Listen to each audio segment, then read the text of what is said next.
আসসালামু আলাইকুম সবাইকে। আশা করছি সবাই ভালো আছেন। আমরাও আলহামদুলিল্লাহ ভালো আছি। দেখতে দেখতে কিন্তু রোজা শেষ। কালকে আমাদের এখানে ইনশাআল্লাহ ঈদ। তো সবাইকে অগ্রিম ঈদ মোবারক। আর এই যে আমরা এখন ইফতার করব। তো এখানে বাহির থেকে ইফতার নিয়ে আসা হয়েছে। বেগুনি, আলুর চপ, পেঁয়াজু, তারপরে আর এই ফ্রুটস সবগুলো ও কেটে নিয়ে এসেছে বাসা থেকে। আর এই যে নামাজ আদায় করার পরে মাগরিবের মুড়ি মাখানো হবে ছোলা দিয়ে, সাথে পেঁয়াজ, মরিচ, টমেটো এগুলো আর কি। তো প্রতিদিনের রুটিন আমাদের এইভাবেই যায় আর কি। এই বছরে আমি মাত্র একদিন ইফতার বানিয়েছি, আর মাঝে মধ্যে ও বানিয়েছে, আর বেশিরভাগ বাহির থেকে কিনে খাওয়া হয়েছে। এভাবে আমাদের রোজা শেষ হয়ে গেল। তো এই যে এখানে গরুর মাংস আনা হয়েছে। তো আমি এখন কেটে আর কি বসিয়ে দিব রান্নাটা। কারণ সকালে আসলে এত ঝামেলায় যাব না, যাতে নামাজ আদায় করে এসেই সবাই খেতে পারে। আর এখানে আমি এই যে ডিম বসিয়ে দিয়েছি ডিম রান্না করার জন্য। আর এই সাইডে আমি হচ্ছে যেগুলো মশলা বাটার দরকার, মানে আদা, পেঁয়াজ, রসুন, কাঁচামরিচ এগুলো সব আমি ব্লেন্ডার করে নিয়েছি। আর এখানে যে পেঁয়াজ কুচি করে নিয়েছি এক বাটি, সঙ্গে কাঁচামরিচ, রসুন আছে। তো এখন হচ্ছে আর কি রান্নাটা বলতে গেলে কমপ্লিট করে রাখবো, কারণ কালকে আসলে রান্নার ঝামেলায় যাব না, যেহেতু কালকে ঈদের দিন। এই জন্য এখনই রান্নাটা করে রাখবো। তো মাংসগুলো এখন কেটে ধুয়ে বসিয়ে দিব। তো আমি এই যে এখানে মাংস তো বসিয়ে দিয়েছি। তো মাংসটা হতে থাক। আর আমি হাতে মাখিয়ে বসিয়ে দিয়েছি। মাংসটা আমি এভাবে রান্না করি সবসময়, বিশেষ করে গরুর মাংস। তো 4 কেজির ওপরে মনে হয় মাংস আছে, আমি জানি না শিওর আসলে। তো আমার এই কড়াইটা একটু মানে ছোট হয়ে গিয়েছে। তো নাড়তে প্রথমে একটু সমস্যা হচ্ছিল। তো যাই হোক, পরে আর কি কষানোর পরে মাংসটা কমে এসেছে, তখন আর কি ঠিক হয়ে গিয়েছে। আর এদিকে আমি হচ্ছে ডিম সিদ্ধ করে নিয়েছিলাম, তো সেটা হচ্ছে এখন ভেজে নিচ্ছি।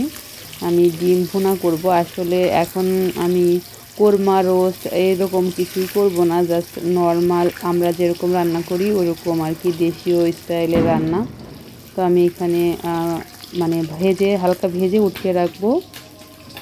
আর এদিকে এই যে আমার গরুর মাংসটা তো হয়ে গিয়েছে, জানি না এখন খেতে কেমন হবে।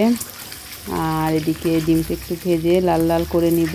আসলে রান্না দেখানোর বা শেখানোর তেমন কিছুই নেই, আমরা কম বেশি সবাই রান্না করতে পারি।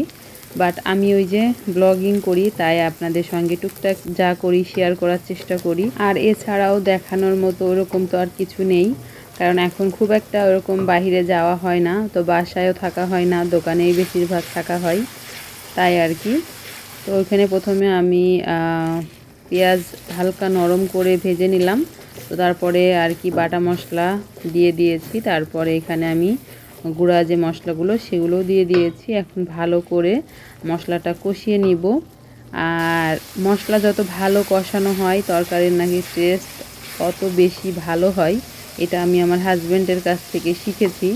তো যাই হোক, এই যে এখন ডিমগুলো দিয়ে দিলাম। আর অনেক কিছুই আসলে এই বিদেশে এসে শিখেছি, আগে তো কোনো কিছুই পারতাম না ওইভাবে। আর ঈদের দিন বাড়িতে থাকলে তো আমি কোনো কাজই করতাম না বলতে গেলে, জাস্ট একটু ঘর টর পরিষ্কার গোছানো এগুলো করতে পছন্দ করতাম। এছাড়া সব সময় আম্মুই সব কিছু করতো, আমি কিছুই করতাম না, আমি একটু কাজে ফাঁকিবাজি করতাম। আর বাড়ির বড় মেয়ে ছিলাম, তো তাই একটু ফাঁকিবাজ বেশি ছিলাম, আর কেউ কোনো কিছুই বলতো না। তো এখন তো সব কিছুই করা লাগে, এখন তো আর ফাঁকি মারতে পারি না। আর আমার ডিম ভুনাটাও প্রায় কিন্তু হয়ে গিয়েছে, এখন নামিয়ে নিব। আর এদিকে আমি আর একটা রান্না করব, সেজন্য মশলাটা কষিয়ে নিচ্ছি ভালোভাবে। আমি রান্না করব হচ্ছে খাসির চর্বি দিয়ে আর বুটের ডাল দিয়ে। তো এই যে খাসির চর্বিটা ভালোভাবে আমি ক্লিন করে ধুয়ে নিয়েছি। এখন হচ্ছে মশলাটার সঙ্গে দিয়ে আমি কষিয়ে নিব। আসলে রান্না অনেক সহজ, তবে সব কিছু গোছানো, কেটে পরিষ্কার করা, ধোয়া এটাই হচ্ছে একটু কষ্টের। এছাড়া কিন্তু রান্না করতে খারাপ লাগে না, ভালোই লাগে মোটামুটি। আর যখন রান্না করি মনে হয় যে অনেক কিছু রান্না করব, মানে তখন একটা রান্নার উপরে এনার্জি চলে আসে, এরকম আমার কাছে মনে হয়। তো যাই হোক, আমার এদিকে কিন্তু এই যে চর্বিটা প্রায় কষানো শেষ। তো আমি এখানে হচ্ছে বুটের ডালটা আগে থেকে সিদ্ধ করে রেখেছি, সেটা দিয়ে দিব। দিয়ে আবার একটু ভালো করে কষিয়ে তারপর ঝোলের জন্য পানি অ্যাড করে দিব। আমি গরম পানি দিব। তো বুটের ডালটা অনেক সময় নেয় আসলে রান্না করতে। তো আগে থেকে এই যে সিদ্ধ করে নিয়েছি, এখন দিয়ে দিলাম। আর এখন ভালোভাবে এটার সঙ্গে কষিয়ে নিতে হবে। আর রান্না আসলে অনেক সময় আছে না যে ভালোই লাগে না রান্না করতে, আবার অনেক সময় আছে খুব ভালো লাগে। তো আমিও ওই রকম, আমার মাঝে মধ্যে এত ভালো লাগে রান্না করতে, আর মাঝে মধ্যে মনে হয় না যে রান্নাঘরের দরজাতেও আসি। তো যাই হোক, যেহেতু কালকে ঈদ, তো অনেক কিছু আলহামদুলিল্লাহ রান্না করে ফেলেছি। তো এই যে আমার খাসির চর্বি দিয়ে বুটের ডাল রান্না শেষ। তো দেখে মনে হচ্ছে মজা হয়েছে, জানি না। আর এখন রান্না করব হচ্ছে সেমাই। তো আমার কাছে এই যে লম্বা সেমাই, এটাকে কি বলে, চিকন সেমাই, যাই হোক, তো এটা মজা লাগে। তো আমি ঘি দিয়ে প্রথমে ভেজে নিচ্ছি। তো ভেজে তারপরে আর কি রান্নাটা করে নিব। তো আমার কাছে লাচ্চা সেমাই আগে খুব ভালো লাগতো, কিন্তু আমার হাজব্যান্ড খেতে চায় না। আর এই সেমাইটা খেতে কিন্তু খুবই মজা হয়, এটাকে আমরা দুধ সেমাই বলি। তো সেমাই রান্নাটা কমপ্লিট। এই যে আমি পুরো 1 প্যাকেট সেমাই রান্না করেছি 2 কেজি দুধ দিয়ে। আর আমার রান্না বান্না সব কমপ্লিট আলহামদুলিল্লাহ। তো এখন এই যে বাইরের আরও কাজ আছে। তো আমি চেয়ারের, সোফার সব কাভারগুলো ধুয়ে দিয়েছিলাম। তো এখন আবার সেগুলো সুন্দর করে বিছিয়ে নিব।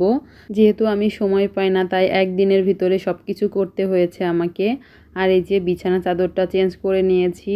আপনারা দেখেছিলেন দেশ থেকে এই চাদরটা নিয়ে এসেছিলাম। তো বিছানায় বিছানোর পরে দেখতে অনেক সুন্দর লাগতেছে। আর পুরো ঘর হচ্ছে আমি একদম ডিপ ক্লিন করেছি, ভ্যাকুম করেছি, মপ দিয়েছি।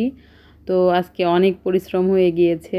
আর পাশের রুমটায় যে আমি বিছানা চাদরটা চেঞ্জ করে দিয়েছি, আরও সব কিছু মানে গুছিয়েছি সুন্দর করে। আর এদিকে সোফার কাভারগুলো পরিয়ে নিয়েছি। তো এই যে এখন খুব সুন্দর লাগতেছে, পরিষ্কার পরিচ্ছন্ন। তো আজকের মতো ভিডিওটি এতটুকুই রাখবো। সবাই ভালো থাকবেন, আমাদের জন্য দোয়া করবেন। আল্লাহ হাফেজ।